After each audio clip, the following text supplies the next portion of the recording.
I think it's the first time I'm showing up without the full-on beard. Mostly What are you the talking stash. about? You already have the full-on beard. No, I know, but not like, not like bushy beard, mostly stash. Mostly Which stash. I'm gonna fix again today and, let the stash shine. Guys, welcome back to Contents Profit. We are back here in studio together recording. It's been a while. It's been a while. We took a little bit of a time off. Fonzie, you were up in Virginia. I survived the trifecta. What's the trifecta? A wedding, a Disney trip, and a family trip to Virginia with my girlfriend's family. That is a trifecta. That's interesting. Yeah. I mean, I think the only thing missing for me was a wedding. Did the family, the Disney trip, and then 3 days straight with my wife's family. Would that be called the dual factor? The dual factor. I have no idea. But anyways, guys, we're back to be back here recording. We're back to be back. We're back to be back, and we just thought we were gonna share a little bit of our lessons from this year real quick, and then what we have in mind, and obviously wish you an incredible end of 2023 and amazing beginning of 2024. So yeah, we went a lot. We're using the end of the year to plan, set up ourselves for success, for next year. So absolutely. First of all, rest, sleep. Yeah. Kickstart here this with what is your one big lesson from 2023? Hey man, one big lesson. This was really recent, but I recently did like a review call with my amazing coach, Katie Richardson. Big shout out. And there's been many moments in my life where, or in the company too, where we kind of shape ourselves to please maybe the people that we're working with, right? Or even in our personal relationships, right? And I came to a call recently where it's like, I feel like we need to do X, but then because of we're allowing kind of other people to shape that, then we don't end up with the result that we want to do, right? Whether that's like our business, our podcast, our show. And yes, it was like really the day where I fully leaned into, here's the direction that I personally want to go. This is the direction I want to take the company. This is the direction I want to take, the projects that we're tackling on. And the outreach then becomes super easy because whether that's a client or a partner or a potential sponsor or even a family member, whoever, is like, hey, this is the path. It's very clear. If you want to be a part of it, you're welcome to join. If you are not, that's okay. It's another path for you. And I think that gave me a lot of freedom to now make a little bit better decisions. So all that after obviously the crazy year that we had in in the business with purchasing this new studio, all the new relationships that we've been able to build. And obviously there's a lot of people involved. And this brought me incredible clarity to tackle 2024. Wow, bravo. What about Good you? Stuff. Well, you talked about decisions, which I think is one of the key elements of 2023, which I took a lesson from.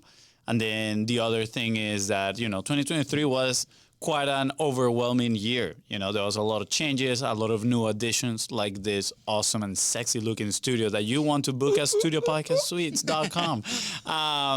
But, besides the addition of that, there was a lot of overwhelm. Right, especially me personally, internally, and I think I let a lot of things fall through the crack. So I've been doing some reflection, looking internally. What can I change? Why can I, improve for 2024?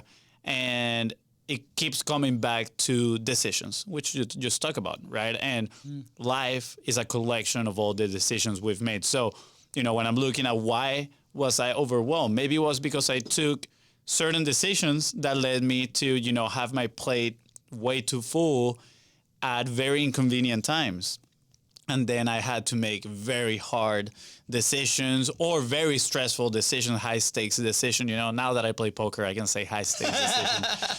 But that being said, the lesson here for me personally is now looking at each individual decision as a building block and saying, okay, if I don't do this because I'm doing this other thing, how's that going to pan out in the future, right? Maybe I don't want to do something right now, but that might be the right move so it doesn't stack up for the time in the future, causing a lot of overwhelm and stress. Now, that being said, sometimes I might want to make certain type of decisions so I can diminish the amount of decisions that I do not want to take, right? For example, right, there's still some sort of editing that I do want to part ways with. So I need to set up my decisions in a way that allow me to delegate this at some point, hopefully close in the future.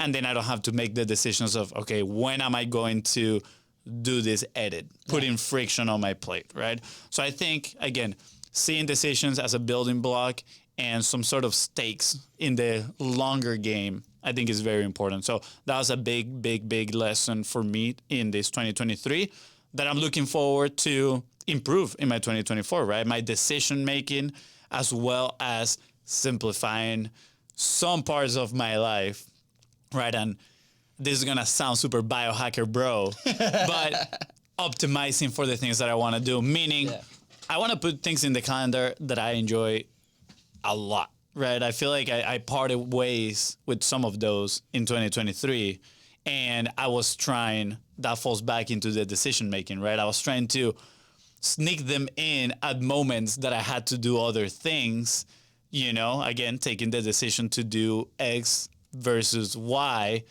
and then causing friction and stress up in the future. So I think if I manage and learn how to put those in my calendar, you know, create space, containers, we've talked about them before, you know, moments for these things that I want to do, that I want to experience, or, you know, experiences with people that I want to share with, I think it's going to help me out make better decisions when it comes to, you know, work. That's right.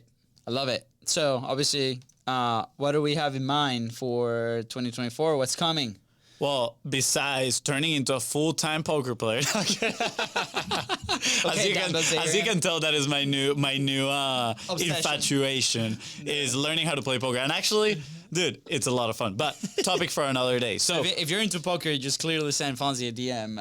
Clearly send me a DM. We'll put a table together. We'll play. But that being said, I would love to hear what you have planned for 2024. Besides that, I'm gonna just give a quick Kickstarter to what I've thought, and we had a little bit of a chat about this earlier today. Absolutely. So I was gonna go first, but I said, you said you can say it, but I'm gonna do a Kickstarter. But now you start now. No, you start. Then you start. Okay. I thought you were gonna do a kickback from what I would say. No. I said I was gonna kickstart it. Okay. All right, I'll kickstart it. Wow. So language barriers. Service wise, right? Again, service wise, we have our place full now that we have the studio and content momentum. But service wise, I want to increase the quality of the end product of the service, right? That is my main goal. And how are we going to do that? You know, personally, I would like to, inside of our agency, reorganize some of the resources that we already have, right? Some of our staff members, right? Like, how can we organize all of our team members in a way that we can serve, you know, to the best of their ability and our ability, or clients. So that is my goal number one. I think, you know, if we nail that down. Great moment to become a client, by the way. So if you're interested in content momentum in everything that we do, just send us a DM. Yeah, absolutely. So I think if we manage to do that, I think immediately the quality of the end product of the service is going to increase. Now, what do I want to do? This freaking bubbles. Now, what I want to do. Hold on, side note. The new Macs have a thing where you like thumbs up or reactions, and they throw like these little bubbles with like thumbs and happy faces and stuff. And it always happens with Fonzie. They throw me off. They throw me off so bad. But back to what I want to do. So that is on the service side of things. On the studio, I would love to focus more on finishing or offering. Yeah. Right? Like basic offering specific for just individuals and one for maybe corporate, you know, businesses. Like simplify that we know exactly what we can offer people. And I would love for us to join the Chamber of Commerce, start building some local relationships here in Jacksonville, Florida, that we can leverage into bringing people to the studio, or some other connections for people that are using the studio at the same time. And then for Content is Profit, personally, I would like to, and this is a big one, this is a shocker, I would like to split Content is Profit, right? Make Content is Profit specific to strategies, right? Or pieces of content that actually, that make That are actually profit for working. somebody. Yeah. And break those down with those creators here at Content Profit. So probably a shorter format, way more specific, a little bit of a tangible advice, and keep the stories and the networking for a new show that I would love to have. I'm not going to reveal the name at this point, but that is the big change that I would like to have. Again, doesn't sound like simplifying. So I think that's where my fear comes in, which is, all right, we're going to be doing double the work with 2 podcasts. But I think it's the best move for attracting new listeners for Content is Profit, and at the same time keep doing what we love, which is having these networking conversations and getting to know people. Yeah, absolutely. I love it. I'll add to that plate. So obviously, the FONZI is like very, very involved in the production side of it. That's where he shines, right? So my job here has been a little bit more on the bigger picture, on the sales side, the partners that we can bring into the network, into Content's Profit, into the studio, and into our passion projects too. So we got the opportunity. We've been talking to an organization that is allowing us to bring our passion for football or soccer in this country together with our media experience and build something really cool. A property around soccer. So there will be a podcast show. There'll be a podcast or a show, related to soccer coming your first quarter here. We're going to be launching it. And I'm very excited for that because we've been very connected with that world for a long time. That's what brought us here to stay in the first place. And now we get an opportunity to have similar conversations to what we have in Content is Profit, but on the soccer world. And there might be a chance that we will be participating in a tournament in June for $1 million. Can you believe it? That would be pretty cool. So we'll be documenting that journey. I think that's super cool on that side. But also, obviously, what FONZI said on the company side, everything relates, right? Like every connection that we can make around these media properties, whether that's a topic or not, they will all come back to us. A good example is that we had this incredible conversation with this gentleman yesterday where he loves trading cards. I've been into soccer trading cards, and he turns out to be the head of sales for Warren Buffett mortgage company, which is crazy, right? So obviously that would translate into opportunities. So I'm very excited to start, merging our passion for different things around our media experience and go see what the world has to offer for us. We're going to conquer 2024. Yes. We already conquered it. Time is just catching up. That's right. I'm going to leave a tease here. If you guys want to listen to our specific growth since we launched the show, everything is related.